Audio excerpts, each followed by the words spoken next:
Hey everyone, and welcome back for another deep dive. Oh, yeah. Today we're going to be looking at eVTOLs, Right? electric vertical takeoff and landing vehicles. Flying cars. Yeah, basically flying cars, right? Yep. So we're going to be taking a look at an article from The Motley Fool. Okay. And they kind of go into the investment potential of Joby Aviation and Archer Aviation. Uh-huh.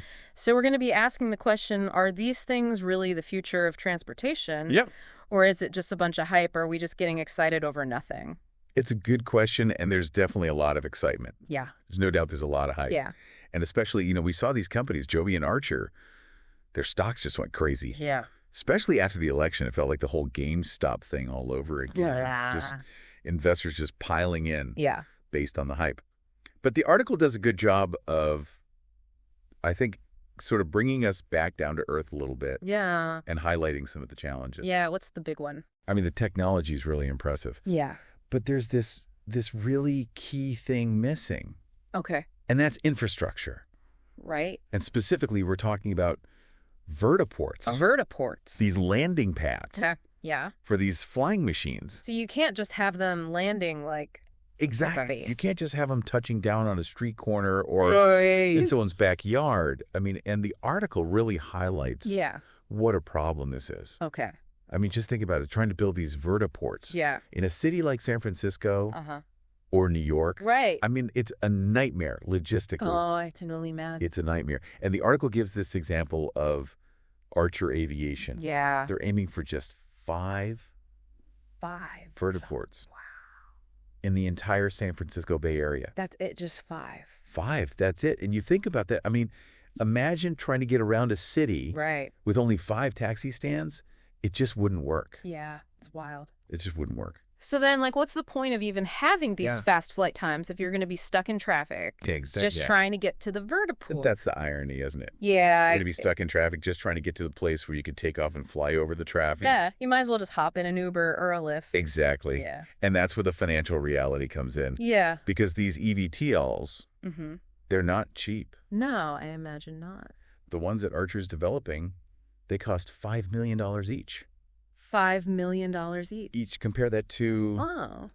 a rideshare car. Yeah, that's got to be like over 100 times more expensive. Way more expensive. And then on top of that, you've got to build the vertiports, Oh, right. which could cost tens of millions of dollars each. Wow. So suddenly trying to create a network of vertiports to rival Yeah. Uber's coverage starts to look like a financial impossibility. So it makes you wonder about those Morgan Stanley projections, right?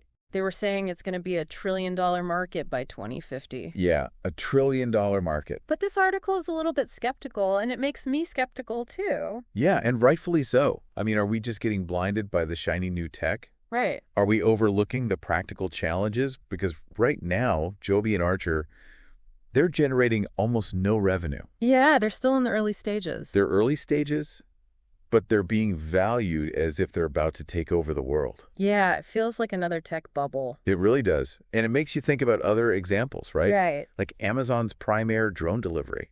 Oh, yeah. What happened with that? They poured tons of resources into it, Yeah. and it just fizzled out. That's crazy. I mean, Amazon. they're a logistics company. Yeah, they're the best at logistics, and they couldn't even make it work.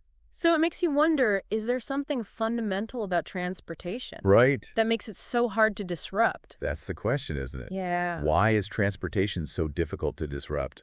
Because it's not just Amazon, right?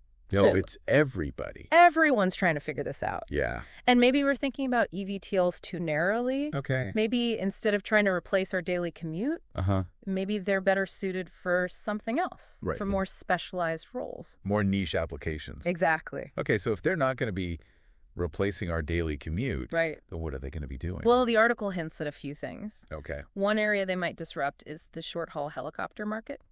So companies like Blade that offer helicopter rides Okay, yeah. between cities or to airports, Uh-huh. they could be replaced by quieter, more environmentally friendly eVTOLs. Okay, so instead of trying to like blanket a whole city Right. with vertiports, You're focusing on specific routes, you're just doing point to point. point-to-point connections. Okay, that makes a lot of sense. That's more manageable. Yeah. What else? What about other niche applications? Well, they talk about emergency services. Okay. Imagine an ambulance Uh-huh. that could bypass traffic Yeah. and get to an accident scene more quickly. That makes a lot of sense, especially in like life or death situations. Absolutely. Every second counts. Right. And then there's cargo transport, Oh, delivering goods uh-huh. to remote or hard-to-reach locations. So using it in places where it's hard to build roads, Exactly. bypassing those limitations. So maybe eVTOLs aren't going to be replacing our daily commute Right. anytime soon. Maybe not. But it sounds like there's still a lot of potential Oh, absolutely. for them to revolutionize certain parts of the transportation industry. There's huge potential. Okay. We're just in the early stages. Yeah. And it's going to be fascinating to see how it all plays out. Yeah, for sure. Yeah. So it seems like we're seeing a pattern here.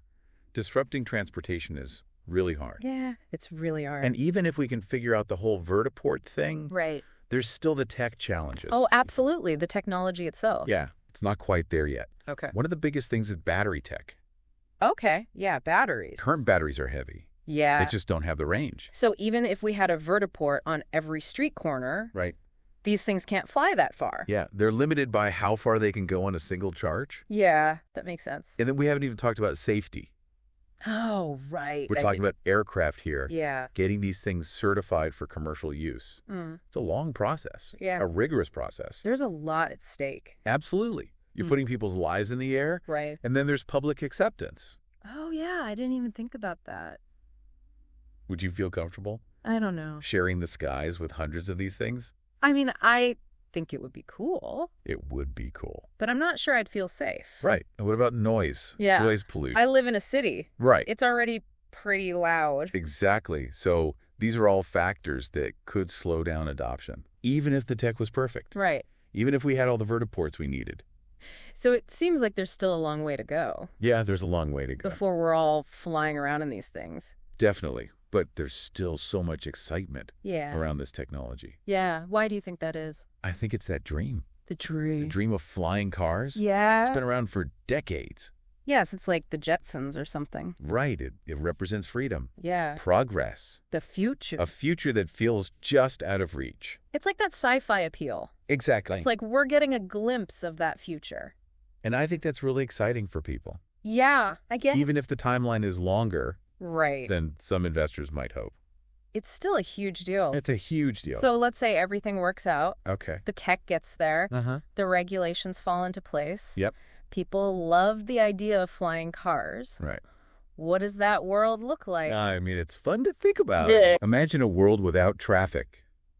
No more traffic. Commutes that are minutes instead of hours, Oh, man, that would be amazing. wouldn't it? Sign me up. And the environmental impact. No, If these things are running on electricity, we could really reduce our emissions. drastically. And it's not just about getting to work, right? No, it's about everything. Logistics, Logistics, emergency response, emergency response, tourism. tourism, everything. It's like opening up a whole new world. It really is. But let's be real. Okay. There are going to be downsides too. Of course, there are always trade-offs. Like what? Well, one concern is inequality. Okay. What about people who can't afford to fly? Right. Are they going to be left behind? Stuck on the ground. Exactly. Yeah, that's a good point. And what about accidents? Right. Even with all the safety features, Yeah. things can still go wrong. Absolutely, especially in urban environments. Right. It's going to happen. And what about privacy? If these things are always flying overhead, Right. are they going to be watching us? How do we protect people's privacy? Yeah, these are all important questions. Really complex issues. And we need to think about. We need to have these conversations now Right. while the technology is still developing. Yeah, before it's too late. We need to be proactive. I like that. Think about the potential impacts. Both good and bad. Exactly. You try to shape this future. In a responsible way, Yeah. in an equitable way. It's like a reminder that technology, Yeah. it's not neutral. It's a tool. And how we use it. That's what matters. That's what determines its impact. Exactly. And that brings us back to the article Okay. and its focus on investment. Right. Because there's a lot of money Yeah. riding on this technology. A lot of money. And the decisions that investors make today, Uh-huh. they're going to shape the future of this industry. Yeah. They have a lot of power.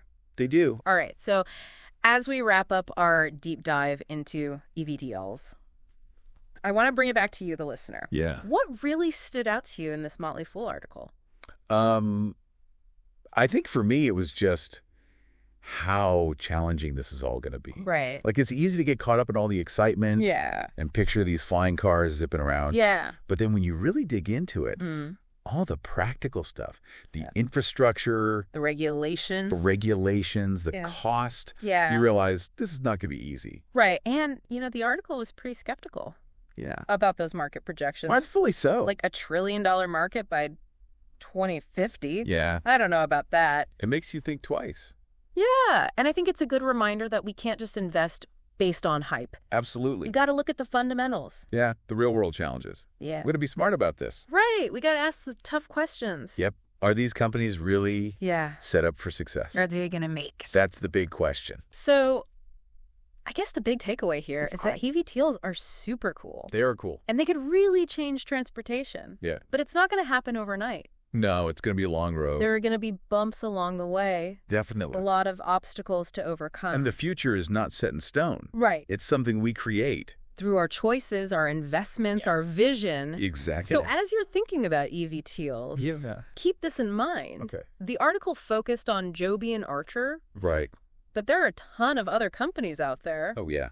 Dozens of them. All trying to get a piece of this market. All vying for that pie. Some are focusing on different things. Yeah, like cargo. Cargo transport, military applications. Some are even using different technology. Yeah, like hydrogen fuel cells. Exactly. So it's still early days. Yeah, wide open field. And it's going to be interesting to see who comes out on top. That's what makes it so exciting. It's anyone's guess right now. Who knows? Maybe in a few years, we'll look back at this conversation and be like, wow. Things have changed. We were so naive. Or maybe there'll be something totally new.